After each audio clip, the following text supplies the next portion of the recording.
أما بعد فأعوذ بالله من الشيطان بسم الله الرحمن الرحيم ولا تحسبن الذين قتلوا في سبيل الله أمواتا بل أحياء عند ربهم يرزقون فرحين بما آتاهم الله من فضله ويستبشرون بالذين لم يلحقوا بهم من خلفهم ألا خوف عليهم ولا هم يحزنون يستبشرون بنعمة من الله وفضل وأن الله لا يضيع أجر المؤمنين صدق الله العظيم اللهم صل وسلم وبارك على سيدنا ومولانا محمد وعلى آله وصحبه كما تحب وترضى عدد ما تحب وترضى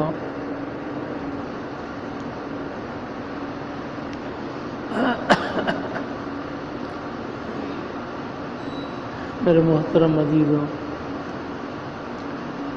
آیات کریمہ آپ حضرات کے سامنے تلاوت کی گئی۔ اس آیت کا مضمون جو ہے وہ شہادت سے متعلق ہے،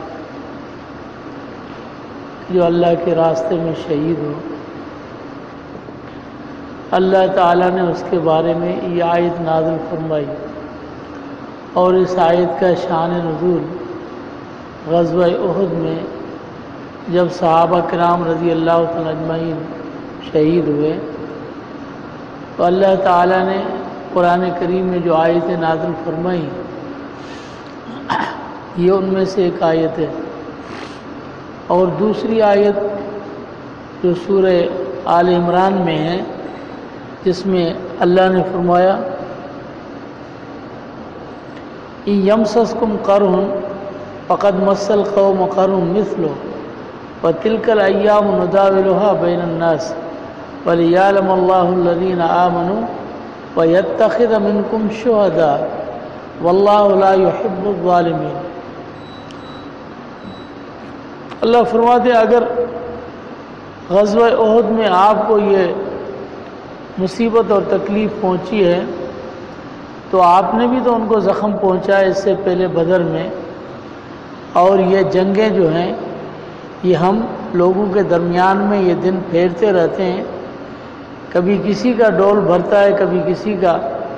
لِيَعْلَمَ اللَّهُ الَّذِينَ آمَنُوا، اللہ تعالیٰ فرماتے ہیں ان کا مقصد یہ ہوتا ہے کہ ایک تو دنیا میں اللہ تعالیٰ دنیا کو دکھائے کہ سچا مومن کون ہے، کھرا کون ہے، کھوٹا کون ہے۔ اس کے لیے اللہ تعالیٰ نے یہ جو میدان اور یہ جنگیں یہ اس لیے اللہ نے لکھی ہیں، ایک تو اس وجہ سے، اور دوسری چیز لِيَتَّخِذَ مِنكُمْ شُهَدَاءَ، اللہ فرماتے ہیں اس لیے یہ دن جو ہے آپ کے لیے آتے ہیں اور آپ زخم کھاتے ہیں اور شہید ہوتے ہیں، اس لیے کہ اللہ تعالیٰ چاہتا ہے کہ تم میں سے بعض لوگوں کو شہادت کا اعزاز نصیب فرمائے۔ یعنی جو شہید ہوئے ہیں تو یہ اللہ کا چاہنا ہے، اللہ کی مشیت ہے کہ اللہ چاہتا ہے کہ انہیں شہادت سے نوازے اور شہادت کا اعزاز انہیں عطا فرمائے۔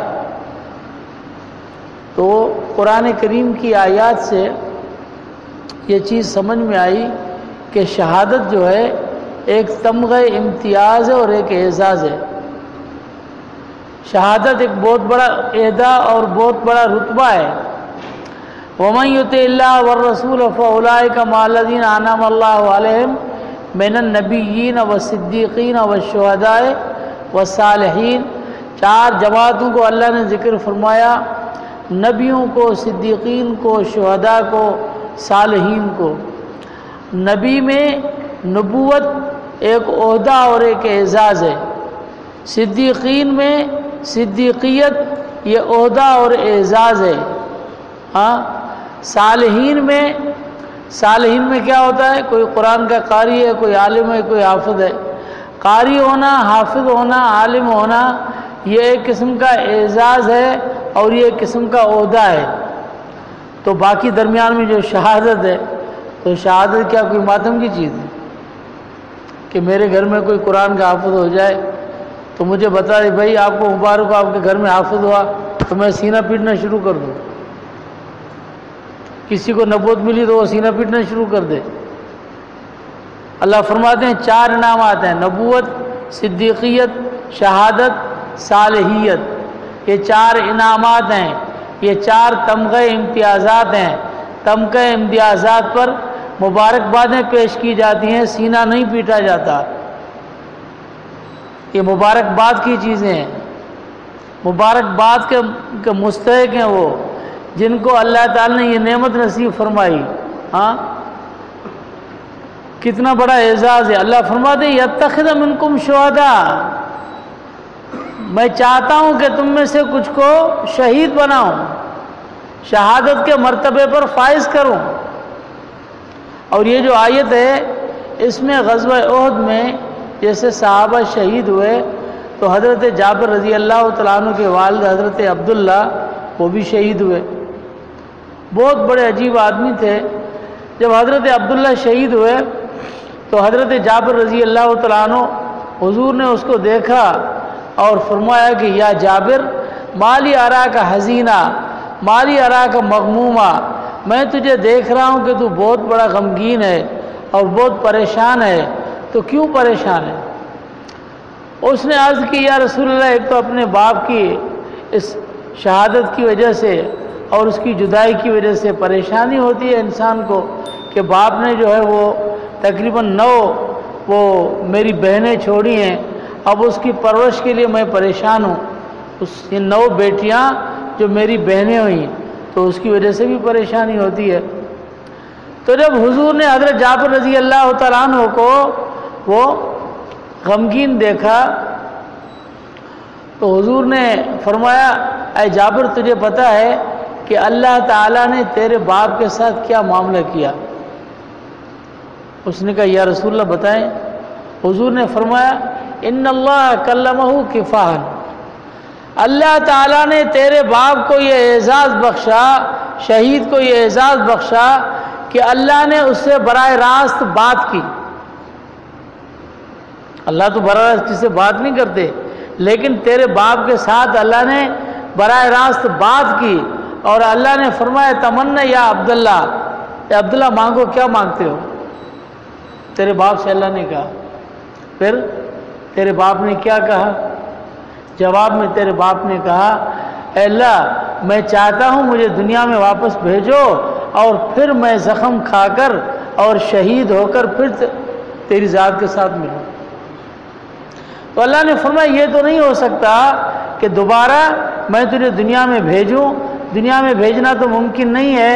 تو پھر عرض کی کہ یا اللہ پھر میرے بھائی جو دنیا میں مسلمان جو حضور کے صحابہ ہیں ان تک میرا پیغام پہنچا دے اور ان کو بتلا دے کہ ہم کس خوشی میں اور کس حال میں ہیں۔ تو اللہ نے پھر یہ آیت نازل فرمائی وَلَا تَحْسَبَنَّ الَّذِينَ قُتِلُوا فِي سَبِيلِ اللَّهِ أَمْوَاتًا بَلْ أَحْيَاءٌ عِندَ رَبِّهِمْ يُرْزَقُونَ فَرِحِينَ بِمَا آتَاهُمُ اللَّهُ مِنْ فَضْلِهِ۔ اللہ فرماتے ہیں جو میرے راستے میں اپنی جان کی قربان نذرانہ پیش کرے انہیں مت کہو کہ وہ مر گئے، مردہ ہے، بل احیا، بلکہ وہ زندہ ہے۔ ہاں فرحین، اور اللہ نے جو ان کو نعمتیں دی ہیں ان پر وہ بہت خوش ہیں۔ تو یہ ہے شہادت، یہ ہے اعزاز اور یہ ہے شہید کا حال اور یہ اس کی دنیاوی زندگی اور آخرت کی زندگی کہ انسان دنیا سے چلا جاتا ہے، جہان بدلتا ہے، مر جاتا ہے، لیکن اللہ اپنے پیاروں کو، اپنے راستے میں جان دینے والوں کو، شہید ہونے والوں کو اللہ تعالیٰ مرا ہوا کہنا بھی پسند نہیں کرتے کہ یہ مر گئے۔ اللہ فرماتے ہیں کہ ان کو کہو کہ یہ زندہ ہیں، بل احیا، مر نہیں گئے، یہ زندہ ہیں۔ ہاں اب اللہ تعالیٰ قرآن میں کیا فرماتے ہیں؟ شہید زندہ ہیں۔ ہاں لوگ تو ایسے ہیں جو کہتے ہیں کہ نبی دنیا میں فوت ہو گئے، مر گئے، نبی بھی زندہ نہیں ہے۔ ہاں جن کو نبیوں نے راستے پر لگایا، جو نبیوں کے راستے پر چل کر شہید ہوئے، وہ زندہ ہو گئے اور نبی مردہ ہیں معاذ اللہ۔ اس لیے ہم کہتے ہیں کہ جناب رسول اللہ صلی اللہ علیہ وسلم اور تمام انبیاء اکرام علیہم السلام اپنے قبور مبارکہ میں زندہ ہیں۔ ہمارا عقیدہ حیات النبی کا، اللہ کے نبی اور تمام انبیاء اپنے قبور میں زندہ ہیں، اور جب کوئی مسلمان وہاں جائے، سنی مسلمان، ہاں کسی اور کو تو یہ نصیب ہی نہیں ہے، یہ سنی کو ہی نعمت نصیب ہے کہ وہ جب وہاں جائے تو وہاں جا کے روز مبارک پہ درود سلام پڑھے، ہاں جس طرح پڑھتے ہیں ہم الصلاۃ والسلام علیک یا رسول اللہ، الصلاۃ والسلام یا حبیب اللہ، ہم وہاں کھڑے ہو کر پڑھتے ہیں اس نیت سے کہ اللہ کے نبی ہمارے اس سلام کو سنتے بھی ہیں اور جواب بھی پیش فرماتے ہیں۔ یہ حیات۔ جب شہید زندہ ہیں تو شہیدوں کو جن نے راستے پر لگایا وہ تو بطریقہ اولا زندہ ہوں گے، وہ اللہ کے نبی ہیں، وہ صدیقین ہیں، وہ تو زندہ ہیں۔ ہاں جس طرح حضور نے فرمایا ان اللہ حرم الارض ان تاکل اجساد الانبیاء، اللہ نے مٹی پر حرام کیا ہے کہ نبی کے جسم کو کھائے، فنبی اللہ حی یرزق، اللہ کا نبی زندہ ہے اور اسے رزق ملتا ہے۔ یہ حدیث ہے۔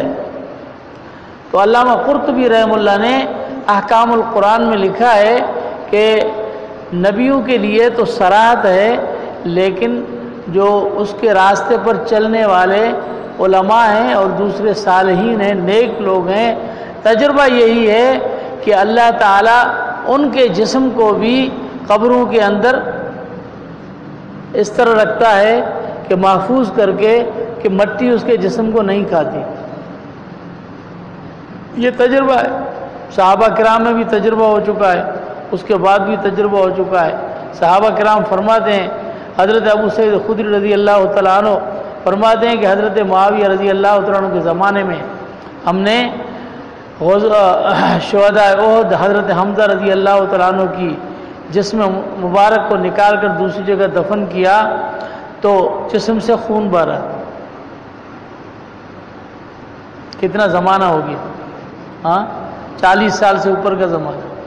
یعنی کہ اللہ یہ تو ہے تو نبیوں کے بارے میں، لیکن شہید ہے جو بھی ہے ان کے جسموں کو بھی اللہ تعالیٰ اس طرح برقرار رکھتا ہے اور اس طرح ان کو اللہ تعالیٰ حیات عطا فرماتا ہے۔ اب قرآن کہتا ہے کہ اس کو مردہ مت کہو اور اس کو کہو زندہ ہے، اور لوگ کیا کہتے ہیں کہ یہ زندہ ہیں، عالم ارواح میں ہیں، یہ ہیں فلاں ہیں۔ اللہ تعالیٰ نے تو تفسیر بیان نہیں کی ہے، اللہ نے تو صرف یہ کہا ہے کہ مردہ مت کہو زندہ کہو، اور تم کہتے ہو اس قسم کی زندگی ہے، اس قسم کی زندگی ہے اور اس قسم کی نہیں ہے۔ اللہ نے تفسیر بیان نہیں کی، تو جس طرح اللہ نے کہا ہے ہم بھی اسی طرح کہیں گے، ہم کہیں گے مردہ نہیں ہے بلکہ زندہ ہیں۔ ہمیں کیا تفصیل، جب اللہ نے نہیں کی تفصیل تو تم کون ہوتے ہو تفصیل کرنے والے؟ زندہ ہیں، جہاں بھی ہیں وہ ان کی قبر ہے اور وہیں زندہ ہے۔ وہ زندگی کیسی ہے؟ اللہ فرماتے ہیں وَلَٰكِن لَّا تَشْعُرُونَ، اس زندگی کا احساس تمہیں نہیں ہے۔ جب جہان بدل جاتا ہے تو ایک آدمی کو دوسرے کا جہان اور عالم اس کا پتہ نہیں چلتا، ہر کسی کا جہان اپنا اپنا ہوتا ہے۔ ایک آدمی جاگ رہا ہے اور ایک اس کے پہلو میں نیند میں سویا ہوا ہے، اب سویا ہوا خواب میں دیکھتا ہے کہ مجھے شیر جو ہے وہ دوڑا رہا ہے، میرے پیچھے پڑا ہوا ہے اور وہ چیخ رہا ہے اور شیر اس کو دوڑا رہا ہے۔ آنکھ کھلی تو اپنے ساتھی کو کہتا ہے یار تم میرے پاس بیٹھے ہوئے ہو اور مجھے شیر دوڑا رہا ہے، میرے پیچھے پڑا ہوا ہے اور میری چیخیں نکل رہی ہیں اور تم میری مدد نہیں کی۔ تو وہ اس کو جواب میں کیا کہے گا؟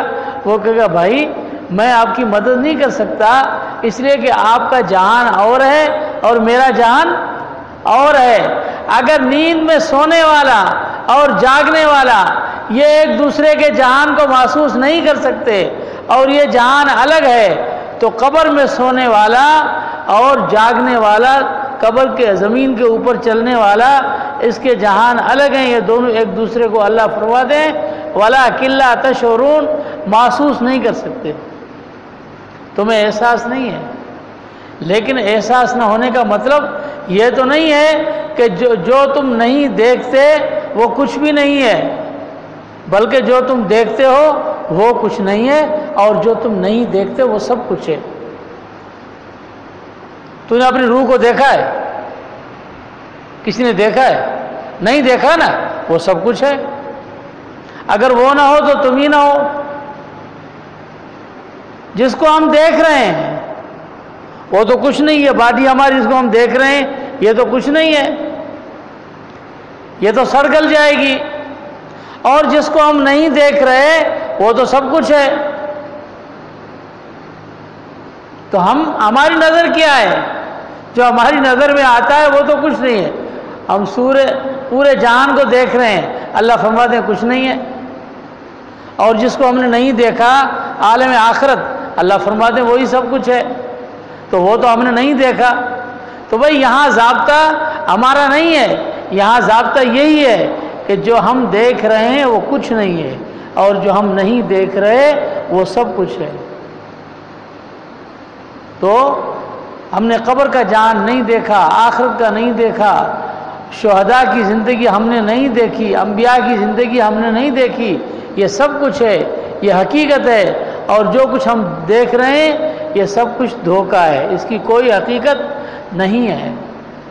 اب اللہ تعالی نے مثال پیش کر دی اور بتلا دیا کہ شہادت کتنا بڑا اعزاز ہے، اور شہادت کتنا بڑا رتبہ ہے۔ اور شہادت وہ ہے کہ مقام نبوت پہ ہو کر امام الانبیاء رحمت العالمین صلی اللہ علیہ وسلم نے شہادت کی تمنا فرمائی۔ حضور نے شہادت کی تمنا کی۔ نبوت کتنا بڑا مقام ہے، لیکن نبوت کے مقام پر ہوتے ہوئے حضور نے شہادت کی تمنا کی۔ اللہ میں چاہتا ہوں کہ میں شہید ہوں۔ ہاں، اللہ تعالیٰ نے حضور کو جسمانی طور پر ظاہری طرح شہادت تو نہیں نصیب کی، اس لیے کہ اگر حضور کو شہادت نصیب ہوتی تو قیامت تک جو اعتراض کرنے والے وہ یہی کہتے کہ تم کون ہو، تم اپنے نبی کو نہیں بچا سکے تو ہمیں کیا تم پروگرام دو گے اور بتاؤ گے۔ اللہ نے حضور کو محفوظ رکھا، اور جسمانی ظاہری شہادت سے اللہ نے محفوظ رکھا، لیکن اللہ نے حضور کو شہادت کی موت نصیب فرمائی، اس لیے کہ خیبر میں سلام بن مشکم کی گھر والی، اس نے جو حضور کو زہر دیا زینب نے، اور حضور نے کھایا، اور جب زبان پر وہ گوشت پہنچا بکرے کے گوشت میں رکھے اس نے دیا، تو گوشت نے بولا کہ یا رسول اللہ مجھے مت کھاؤ، میرے اندر زہر ہے۔ زبان تک تو پہنچ چکا تھا، اب حضور نے باہر نکال دیا وہ گوشت۔ ہاں، لیکن وہ اتنا زہر تیز تھا کہ جب حضور کا وصال ہو رہا تھا، آخری دم ٹوٹ رہے تھے، تو جناب رسول اللہ صلی اللہ علیہ وسلم فرماتے ہیں ھذا اوان وجدت انقطاع ابہری من ذلک السم، یہ وقت میں محسوس کر رہا ہوں کہ میری یہ سانس کی رگ جو ہے اس زہر کے اثر سے ٹوٹ رہی ہے، یہ اس زہر کا اثر تھا۔ تو اللہ نے حضور کو شہادت نصیب فرمائی۔ ہاں، یہ شہادت کی موت تھی۔ زہر سے جو دنیا سے چلا جائے وہ شہید ہے۔ تو یہ اللہ تعالیٰ نے حضور کو اعزاز دیا شہادت کا، یہ کتنا بڑا اعزاز ہے۔ تو اب اس کا مطلب یہ کہ ہم قیامت کے دن تک ماتم کرتے رہے۔ ہاں، اور روزانہ کوئی نہ کوئی شہید ہے، تاریخ ہسٹری کھول کے دیکھو، 360 دنوں میں روز کوئی نہ کوئی شہید ہوا ہے۔ سارا سال ماتم ہی کرتے رہو، روزانہ اپنا سینہ پیٹتے ہی رہو۔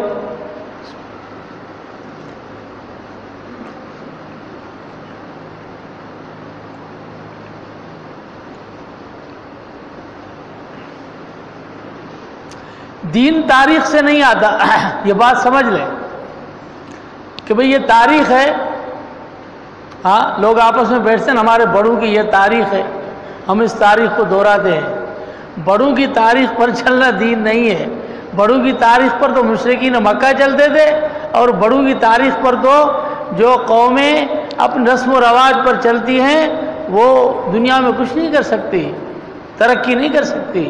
وہ تو وجدنا علیہ آبانا، اپنے باپ دادا کے دین پر اور اس پر چلنے والے ہیں. ہم نے یہ عزم کیا ہے جب ہم نے کلمہ پڑھا ہے لا الہ الا اللہ محمد الرسول اللہ، ہم نے کیا کہا ہے کہ ہم کس کی مانیں گے؟ اللہ کی مانیں گے، ہم حضور کی مانیں گے، اللہ کے حکم مانیں گے، حضور کے طریقے اور سنت کے راستے پر چلیں گے. ہم نے کسی تاریخ کا ٹھیکہ نہیں اٹھایا کہ تاریخ میں اگر کوئی چیز کوئی فلاں کرتا ہے تو ہم بھی وہ کرنا شروع کر دیں. ہم تاریخ والے نہیں ہیں، ہم سند والے ہیں. یہ دین ہمارا سند کے ساتھ ہے. اس دین میں سند کیا چیز ہے؟ حضور نے فرمایا ترکت فیکم الثقلین، میں نے تمہارے میں دو وزن اور بھاری دار چیزیں چھوڑی ہیں، ان کو مضبوط پکڑو، گمراہی تمہارے قریب نہیں آئے گی. اللہ کا قرآن اور میری سنت کا راستہ ایک، اور دوسرا حضور نے فرمایا علیکم بسنتی و سنت الخلفاء الراشدین المہدیین وعضوا علیہا بالنواجذ، میری سنت کو لازم پکڑو اور میرے صحابہ خلفاء راشدین کے طریقے کو لازم پکڑو اور اس کو اپنے مسوڑوں کے ساتھ، اپنے دانتوں کے ساتھ مضبوط پکڑو. یہ ہے مضبوط پکڑنے والی بات کہ حضور فرماتے ہیں. تو ہم تو اللہ کے قرآن کے مکلف ہیں، ہم رسول اللہ کی سنت اور حدیث کے مکلف ہیں، ہم تو صحابہ کرام کے طریقے کے مکلف ہیں، ہم کسی تاریخ کے مکلف نہیں ہیں. ہاں آج ہم اگر صحابہ کو مانتے ہیں تو ہم اس لیے نہیں مانتے کہ جس طرح ہم بیان کرتے ہیں کہ محمد بن قاسم بڑے تاریخی شخصیت تھی اور اس نے یہ کام کیا، طارق بن زیاد بڑی تاریخی شخصیت تھی، یہ بڑی ٹیپو سلطان بڑی تاریخی شخصیت تھی، سلطان صلاح الدین بڑی تاریخی شخصیت تھی. ہم اس لیے صحابہ کو نہیں مانتے. ہم صحابہ کو اس لیے مانتے ہیں کہ صحابہ کرام رضی اللہ تعالی اجمعین تاریخی شخصیتیں نہیں، قرآنی رجال تھے. یہ قرآنی رجال ہیں. ہم اس لیے مانتے ہیں کہ صحابہ کا ذکر قرآن میں ہے، ہم اس لیے مانتے ہیں. تاریخ واریخ ہم نہیں مانتے. تاریخ کو مانتے تو ہم اپنے بیانوں میں آج محمد بن قاسم کا بیان کرتے، فلاں کا بیان کرتے.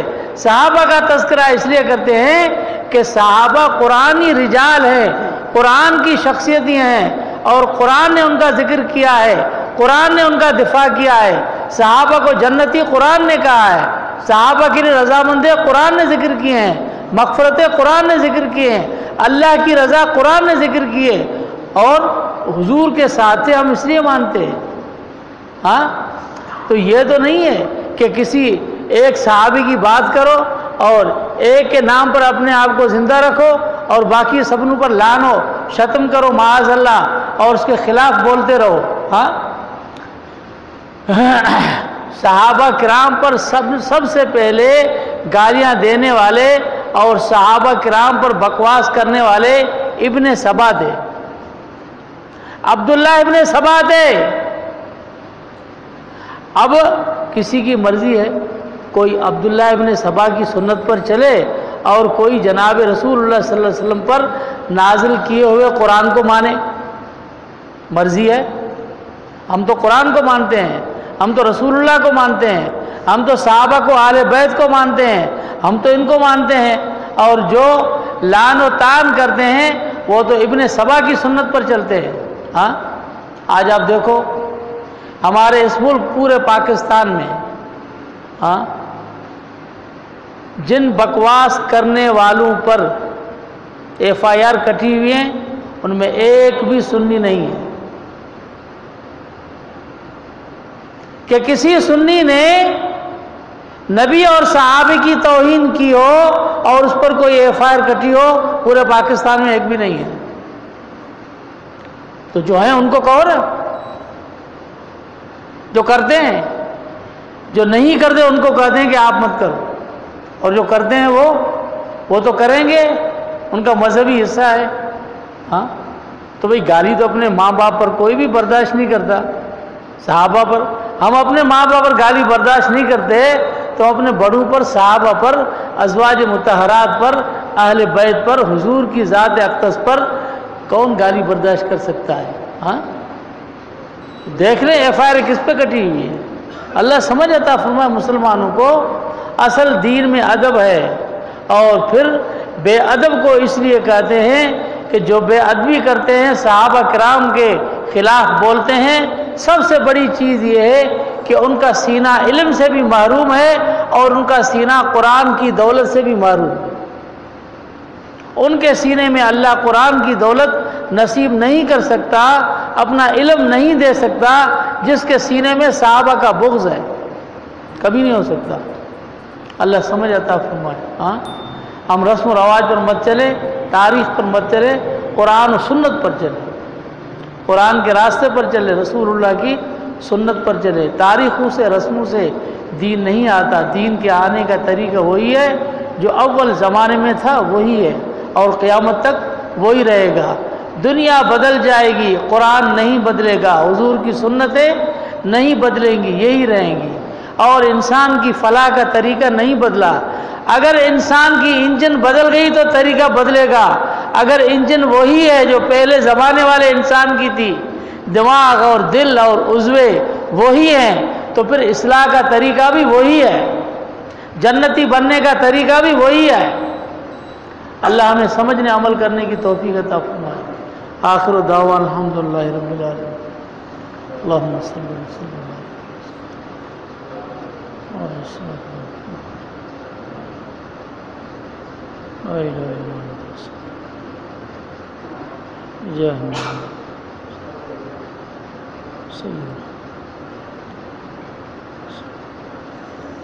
آمین۔